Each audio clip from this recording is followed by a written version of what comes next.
Salut à tous. Cela fait quelques mois que j'ai laissé cette nouvelle veste EVIC Stelvio que j'ai eu l'occasion de mettre à l'épreuve sur une large plage de température, aussi bien sur route qu'en tout terrain. Mais sachez d'ores et déjà que cette veste étant de type 2 en 1, elle se destine par nature avant tout à un usage routier, ça tombe sous le sens. Elle est disponible dans 3 coloris différents avec une coupe homme ou femme et elle s'affiche à 189 € prix public. À l'enfilage, la coupe de cette veste ne révèle aucun souci particulier.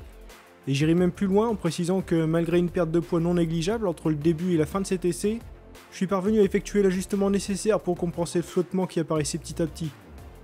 A ce jour, une taille M serait probablement souhaitable, mais cette veste en taille L fait malgré tout le boulot car l'amplitude des différents réglages est généreuse.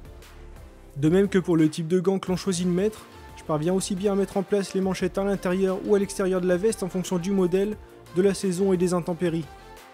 Cela peut paraître évident, mais par expérience, c'est loin d'être toujours le cas, du moins de manière aussi aisée que dans le cas présent. Du côté du col de la veste, j'apprécie les 2 boutons pression qui permettent un réglage resserré ou plus décontracté en fonction de ses préférences ou des températures. Il est de plus très confortable grâce au néoprène sur tout le pourtour du cou, ainsi que sur 2 zones à l'avant, je n'ai jamais eu à m'en plaindre sur ce point. Là où j'ai été un peu gêné, c'est lorsqu'il est en position grand ouvert avec le zip de fermeture principale de la veste descendu de quelques centimètres, donc lorsqu'il fait chaud. Le col n'étant pas préformé pour rester de côté, il a plutôt tendance à rester en position neutre et à battre avec le vent lorsqu'on roule. Puisque cet essai se termine à l'été et par des températures élevées, enchaînons justement avec les choses qui sont en retrait. En effet, ce ne sera pas sa saison préférée puisque la membrane d'étanchéité est inamovible. Aussi bonne soit-elle, la respirabilité est forcément grandement impactée, comme pour n'importe quelle veste de ce type. Les 4 zips de ventilation sont équipés de fermetures classiques, non étanches. Vous l'aurez compris, il reste donc cette membrane d'étanchéité par derrière qui vient obstruer le flux d'air, même lorsque ces ventilations sont en position ouverte. Il est vrai que l'on ressent quand même un certain apport d'air frais, pourvu que la moto ne soit pas équipée d'une bulle de protection trop imposante. Et je la trouve même étonnamment efficace en réalité, toute proportion gardée.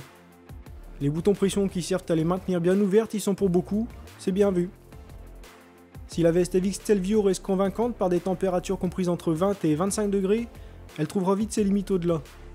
Il ne vaut mieux pas avoir à traverser trop de zones à 50 km/h ou pire des embouteillages, surtout dans ce coloris noir qui doit j'imagine renforcer cette sensation de chaleur par rapport au coloris gris glacé disponible au catalogue. Les ventilations demandent un minimum de vitesse pour jouer leur rôle, et leur petit test ne peut suffire alors même que la membrane d'étanchéité par derrière limite l'apport d'air frais. En toute logique, vous l'aurez compris, le tout-terrain n'est pas sans plus sa tasse de thé. Amener un trail de plus de 200 kg sur des pistes plus ou moins roulantes devient vite très physique, dès lors qu'on manque de respirabilité aux vitesses auxquelles on évolue. Il faudra un minimum de bagages techniques pour être capable de compenser l'effort physique requis en ayant une bonne mobilité sur la moto, un bon choix de trajectoire et un bon cardio. Elle peut donc tout à fait dépanner si vous estimez être un pilote expérimenté et apte à la supporter, dans la mesure où vos sorties tout-terrain ne seront pas trop techniques en termes de franchissement. Cela dit, même si vous roulez bien, c'est un collègue qui pourra avoir besoin de votre aide. Et là vous allez vite surchauffer si vous avez à relever ou pousser des motos, à partir à pied en reconnaissance, etc. En bref, je ne la conseille pas du tout pour du tout-terrain. Cela reste avant tout une veste plutôt dédiée à un usage routier et pour traverser quelques chemins roulants à l'occasion. Lorsque les températures sont plus raisonnables, c'est là que cette veste prend tout son sens.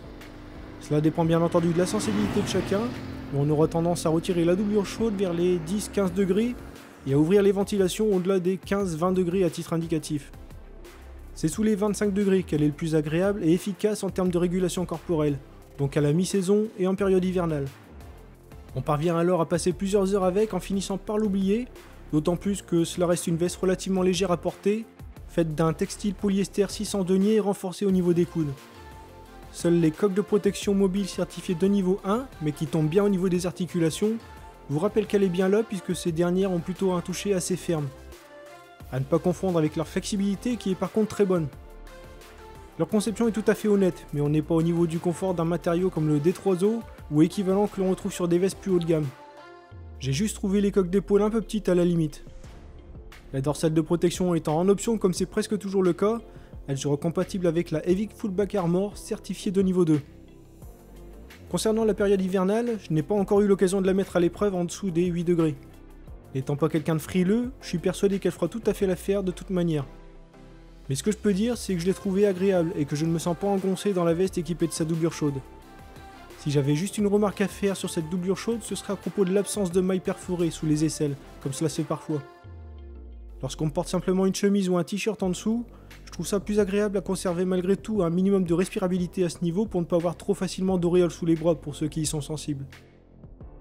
Lorsque le temps se dégrade, j'ai eu la bonne surprise et à plusieurs reprises de constater la bonne étanchéité de cette veste. La membrane d'étanchéité a toujours très bien joué son rôle et je n'ai jamais été mouillé en dessous, que ce soit au bout des manches ou au bas du ventre comme ça peut arriver parfois. Cette membrane descend complètement jusqu'au bas de la veste et remonte ensuite de 6 à 8 cm par l'intérieur. Même chose au niveau des manches avec un retour sur 4 cm. On reste donc toujours bien au sec avec au pire une simple sensation d'humidité après de grosses plis prolongées. Et c'est exactement le même constat en ce qui concerne les poches. Les deux externes de 15 par 17 cm au bas de la veste et celle du haut de 15 par 15 cm derrière le rabat par velcro ont toute la mention waterproof sur l'étiquette orange, donc étanche. La membrane d'étanchéité les protège également et les zips spécifiques utilisés jouent bien leur rôle. Mes affaires et documents papier n'ont pas pris l'eau lors de mes essais sous la pluie, c'est donc un sans faute. Petite note à l'usage, il arrive parfois que les zips de fermeture des poches viennent à se coincer justement sur l'étiquette orange. Ce n'est pas bien méchant mais ça m'arrive régulièrement. On pourrait aussi lui reprocher l'absence d'une grande poche au bas du dos qui s'avère pratique pour y mettre une paire de gants ou plus simplement la doublure chaude lorsqu'on préfère l'enlever au bout d'un moment dans la journée. C'est dommage. Je terminerai par contre en félicitant la marque pour avoir réussi à intégrer de manière très esthétique de multiples bandes rétro réfléchissantes au design de cette veste. Elles jouent un rôle esthétique majeur que j'aime beaucoup, et sécuritaire évidemment puisqu'elles sont très efficaces vu leur taille. Sur ce, je vous invite à retrouver mon essai complet sur le site motaradventure.com, le lien est en description, à me poser vos questions en commentaire si vous en avez, et moi je vous dis à très bientôt pour une prochaine vidéo de balade ou de test produit. Salut!